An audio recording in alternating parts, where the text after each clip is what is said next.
नमस्कार विद्यार्थी मित्रांनो, वनसेवक भरती 2024 महाराष्ट्रातर्फे वनसेवकच्या 12,991 पदांची जे शासनाकडून निर्माण करण्यात येत आहे विद्यार्थी मित्रांनो, आणि येणाऱ्या दिवसामध्ये 12,991 पदांसाठी जे वनसेवकची भरती निघत आहे आणि वनसेवक या पदासाठी शिक्षण फक्त 10वी पास लागते आणि महाराष्ट्रातील मुली या भरतीमध्ये फॉर्म भरू शकतात। त्याचबरोबर वनसेवक मध्ये जर आपलं सिलेक्शन झालं तर पगार सुद्धा आपल्याला 15,000 ते 47,600 पर्यंत पगार भेटणार आणि वनसेवकचं जे पद आहे हे गड्ड संवर्गामध्ये येते। आणि वनसेवकची भरती कधीपर्यंत जे विद्यार्थी मित्रांनो निघणार आहे, जाहिरात कधीपर्यंत येणार आहे, त्याचबरोबर वनसेवक मध्ये पेपर असणार आहे की नसणार आहे, त्याचबरोबर वनसेवक मध्ये तुमचं सिलेक्शन झालं तर काम कोणकोणतं करावं लागणार आहे आणि वनसेवक पदामध्ये कोणकोणत्या अटी आणि कोणकोणत्या शर्ती यामध्ये ठेवण्यात आल्या तर संपूर्ण माहिती तुम्हाला आजच्या व्हिडिओच्या माध्यमातून वनसेवक भरतीबद्दल सांगणार आहे। तर आजचा व्हिडिओ खूप महत्त्वाचा होणार आहे, व्हिडिओ शेवटपर्यंत बघा आणि व्हिडिओला आताच लाईक करा। नमस्कार विद्यार्थी मित्रांनो, नोकरी लाईन मराठी यूट्यूब चॅनलवर मी गोपाल अनखळे तुमचं सर्वांचं सहर्ष स्वागत करतो। तर मित्रांनो, व्हिडिओचा थंबनेल बघून तुमच्या लक्षात आलं असेल की आपला व्हिडिओ कोणत्या टॉपिकवर होणार आहे। व्हिडिओ सुरू करण्याच्या आधी आपल्या यूट्यूब चॅनलला सबस्क्राइब करा, जेणेकरून प्रत्येक भरतीचे अपडेट तुमच्यापर्यंत सर्वात आधी पोहोचेल। जास्त करून वनसेवक भरतीच्या रिलेटेड आणि 10वी 12वी पास भरतीच्या रिलेटेड जास्त व्हिडिओ आपल्या चॅनलवर अपलोड करत असतो। पहा विद्यार्थी मित्रांनो, सध्याच्या कंडिशनला 20 नोव्हेंबर पासून जे आहे विधानसभेच्या निवडणुका आणि वनसेवकची जी भरती आहे हे कधीपर्यंत पडणार आहे तर पहा विद्यार्थी मित्रांनो, डिसेंबर ते जानेवारी महिन्यापर्यंत हे भरती तुम्हाला पाहायला भेटणार आहे। त्याचबरोबर या भरतीची मी तुम्हाला संपूर्ण शासन निर्णय सुद्धा दाखवणार आहे, जेणेकरून तुम्हाला सुद्धा या ठिकाणी कळणार आहे, ठीक आहे। त्याचबरोबर वनसेवक मध्ये पेपर असणार आहे की नसणार आहे तर पहा विद्यार्थी मित्रांनो, वन विभागामध्ये जर आपण पाहिलं तर वन विभागामध्ये अशी कोणतीच भरती नाही की त्यामध्ये लेखी परीक्षा नाही आहे, म्हणून वनरक्षक मध्ये सुद्धा पेपर आहे। सर्व याच्यात वनसेवकला सुद्धा यावेळेस पेपर असू शकते, ठीक आहे, कारण की सरकारी नोकरी किती काही म्हटलं तर यामध्ये पेपर असू शकते। त्याचबरोबर पेपर सुद्धा एवढा हार्ड नाही असणार आहे, त्याचबरोबर वयोमर्यादा सुद्धा जास्त यामध्ये असणार आहे, ठीक आहे। त्याचबरोबर जे पण विद्यार्थी या भरतीला घेऊन सिरियसली असाल तर दोन तुम्ही आतापासून तयारी चालू ठेवा, वनरक्षकची सुद्धा तयारी चालू ठेवा आणि वनसेवकाची सुद्धा तयारी चालू ठेवा, कारण की वनसेवकच्या परीक्षेमध्ये जे प्रश्न परीक्षेला विचारले जाऊ शकते, मराठी व्याकरण विचारले जाऊ शकते, सामान्य ज्ञान, त्याचबरोबर बुद्धिमत्ता चाचणी, हे 3 विषय जे विद्यार्थी मित्रांनो कंपल्सरी येऊ शकते येणाऱ्या दिवसामध्ये जर पेपर असला तर, ठीक आहे।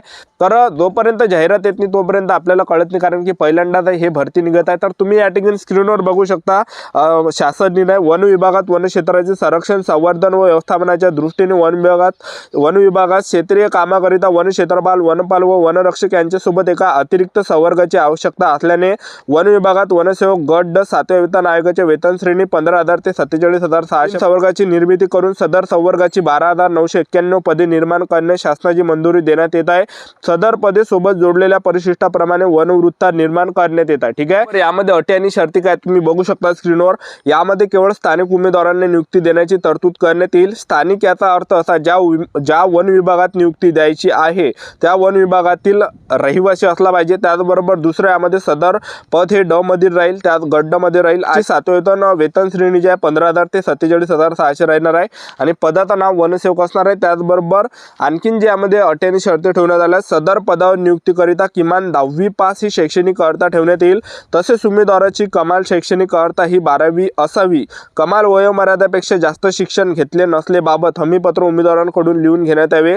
कमाल मर्यादा 12वी पास न ठेवल्यास उच्च शिक्षित उमेदवारांकडून जास्तीत जास्त लाभ घेतला जाऊन कमी शैक्षणिक अर्हता असणाऱ्या उमेदवारांना संधी मिळणार नाही। तर हे यामध्ये अटी आणि शर्ती ठेवण्यात आलेल्या आहेत। तर यामध्ये सिलेक्शन झालं तर तुम्हाला काम कोणकोणतं करावं लागणार आहे वनसेवक मध्ये, तर तुम्ही या ठिकाणी बघू शकता। एक नियत क्षेत्रासाठी वनरक्षकास सहाय्यक म्हणून काम करणे, यामध्ये नियत क्षेत्रात गस्त करून वनांचे संरक्षण व संवर्धन करणे, वन्यजीवांचे संरक्षण करणे, वन गुन्हा नोंदविण्यासाठी सहाय्य करणे, तपासास सहाय्य करणे, प्रचलित नियमाप्रमाणे वनक्षेत्राच्या सीमांची देखभाल करणे, वनवन्यापासून संरक्षण करणे, वनोपजांचे संरक्षण करणे, रोपवनाचे कामे, JMC VEDC इत्यादी संदर्भात कामे, कार्य आयोजनाच्या अनुषंगाने कामे, मानव वन्यजीवांचे संघर्षाच्या घटना हाताळण्यासाठी सहाय्य करणे, त्याचबरोबर व त्यामध्ये कायदा व सुव्यवस्था राखण्यासाठी सहाय्य करणे, त्याचबरोबर रेस्क्यू ऑपरेशनची कामात सहाय्य करणे, रोहयो अंतर्गत कामे, शासनाच्या विविध योजनेअंतर्गत येणारी कामे, या सर्व कामात वनरक्षकास सहाय्य करणे। शिवाय वनसेवकास वरिष्ठांनी वेळोवेळी नेमून दिलेले कामे करणे। तर हे सर्व वनसेवकांना कामं करावं लागणार आहे। तर वनसेवकांचे मी तुम्हाला शासन निर्णय या ठिकाणी दाखवून देतो, जेणेकरून आपल्याला सुद्धा या ठिकाणी कळणार आहे। तर तुम्ही व्हिडिओ या ठिकाणी कंटिन्यू बघत राहा। तर बघू शकता विद्यार्थी मित्रांनो, तुम्ही वनसेवक भरतीचा हा शासन निर्णय। तर विषय पहा, वन व्यवस्थापनामध्ये वन मजूर या संवर्गाची आवश्यकता व सहभाग। त्याचबरोबर तुम्ही बघू शकता या ठिकाणी तर हा वनसेवक भरतीचा हा शासन निर्णय आहे, तर तुम्ही या ठिकाणी बघू शकता. ठीक आहे, तर पहा या ठिकाणी 16 वरील बाबी विचारात घेता वन विभागात विविध कामासाठी वनसेवक या पदाची खूप महत्त्व आहे. त्याचबरोबर 17 पहा तुम्ही या ठिकाणी देशामध्ये तामिळनाडू व कर्नाटक राज्यात वनरक्षकपेक्षा निम्न श्रेणीतील एक संवर्ग फॉरेस्ट वॉचर या आधीच अस्तित्वात आहे. त्याचबरोबर याकरिता वन विभागात वनरक्षकपेक्षा निम्न श्रेणीतील गट ड हा नियमित संवर्ग निर्माण करण्याबाबत प्रस्तावित करण्यात येत आहे. या संवर्गाच्या ठळक बाबी खालीलप्रमाणे प्रस्तुत करण्यात येत आहे. सदर संवर्ग 100% सरळ सेवेने भरण्यात येणार आहे. त्यानंतर पहा यामध्ये केवळ स्थानिक उमेदवारांना नियुक्ती देण्याची तरतूद करण्यात येईल. स्थानिक याचा अर्थ ज्या वन विभागात नियुक्ती द्यायची आहे त्या वन विभागातील रहिवासी असला पाहिजे. आणि तुम्ही त्यानंतर बघू शकता सदर पद गट ड मधील राहील व त्याची 7व्या वेतन आयोगाच्या वेतन श्रेणी 15,000 ते 47,600 एवढा पगार भेटणार आहे. आणि सदर पदाचे पदनाम वनसेवक असे राहणार आहे. आणि त्याचबरोबर सदर पदावर नियुक्तीकरिता किमान शैक्षणिक पात्रता यामध्ये 10वी पास ही शैक्षणिक अर्हता ठेवण्यात येईल. तसेच उमेदवारांची कमाल शैक्षणिक अर्हता ही 12वी असावी. कमाल वयोमर्यादापेक्षा जास्त शिक्षण घेतले नसल्याबाबत हमीपत्र उमेदवारांकडून लिहून घेण्यात यावे. कमाल मर्यादा 12वी पास न ठेवल्यास उच्च शिक्षित उमेदवारांकडून जास्तीत जास्त लाभ घेतला जाऊन कमी शैक्षणिक अर्हता असणाऱ्या उमेदवारांना संधी मिळणार नाही. त्यानंतर वनसेवक पदावर नियुक्ती करताना वन विभागात सध्या कार्यरत रोजंदारी. त्यानंतर तुम्ही या ठिकाणी बघू शकता खाली. त्याचबरोबर यामध्ये काही अटी आणि शर्तीसुद्धा मी तुम्हाला सांगितलेल्या आहे. ठीक आहे, त्यानंतर तुम्ही बघू शकता या ठिकाणी वन विभागात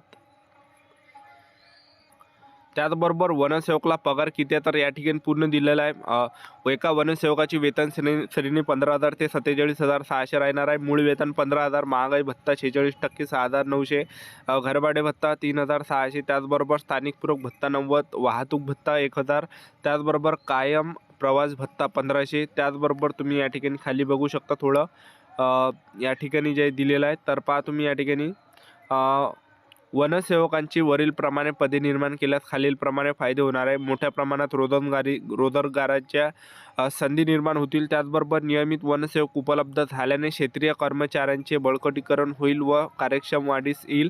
त्याचबरोबर वरीलप्रमाणे वनसेवकांच्या पदनिर्मितीमुळे वनसंपत्तीचे संरक्षण व संवर्धन असे प्रभावितपणे करता येईल.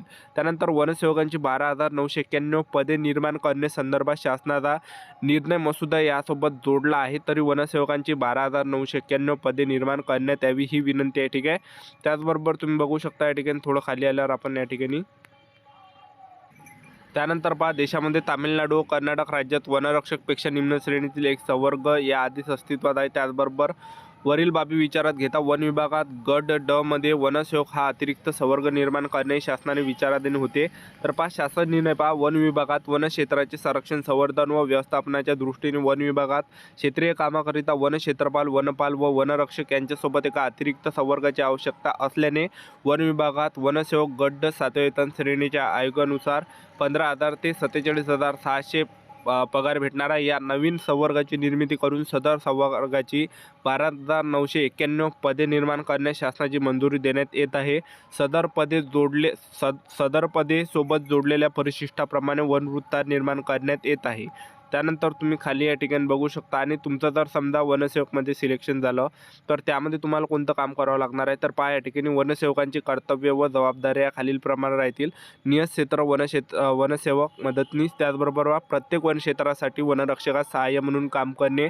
यामध्ये नियत क्षेत्रात गस्त करून वनांचे संरक्षण व संवर्धन करणे, वन्यजीवांचे संरक्षण करणे, वन गुन्हा नोंदविण्यासाठी सहाय्य करणे, तपासास सहाय्य करणे, प्रचलित नियमाप्रमाणे वनक्षेत्राच्या सीमांची देखभाल करणे, वनवण्यापासून संरक्षण करणे, वनोपजांचे संरक्षण करणे, रोपणांचे कामे, JMFC, VEDC इत्यादी संदर्भात कामे, कार्य आयोजनाचे अनुषंगाने कामे, मानव वन्यजीव संघर्षाच्या घटना हाताळण्यासाठी सहाय्य करणे व त्यामध्ये कायदा व सुव्यवस्था राखण्यासाठी सहाय्य करणे, रेस्क्यू ऑपरेशनची कामात सहाय्य करणे, रोहियो अंतर्गत कामे, शासनाच्या विविध योजनेअंतर्गत होणारी कामे या सर्व कामात वनरक्षकास सहाय्य करणे. याशिवाय वनसेवकास वरिष्ठांनी वेळोवेळी नमूद दिलेले कामं करणे हे संपूर्ण कामे वनसेवकांचे असणार आहे. ठीक आहे, तर ही होती संपूर्ण जे मी तुम्हाला शासन निर्णय या व्हिडिओच्या माध्यमातून दाखवलेला आहे, जेणेकरून तुम्हाला सुद्धा एक या ठिकाणी अंदाज बसणार आहे की येणाऱ्या काळामध्ये वनसेवकांच्या जागा निघणार आहे म्हणून. तर आपलं यूट्यूब चॅनल सबस्क्राईब करून ठेवा, वेळोवेळी अपडेट देत राहणार आहे. आजच्यासाठी इथंच थांबतो. भेटा नेक्स्ट व्हिडिओमध्ये. जय हिंद, जय भारत.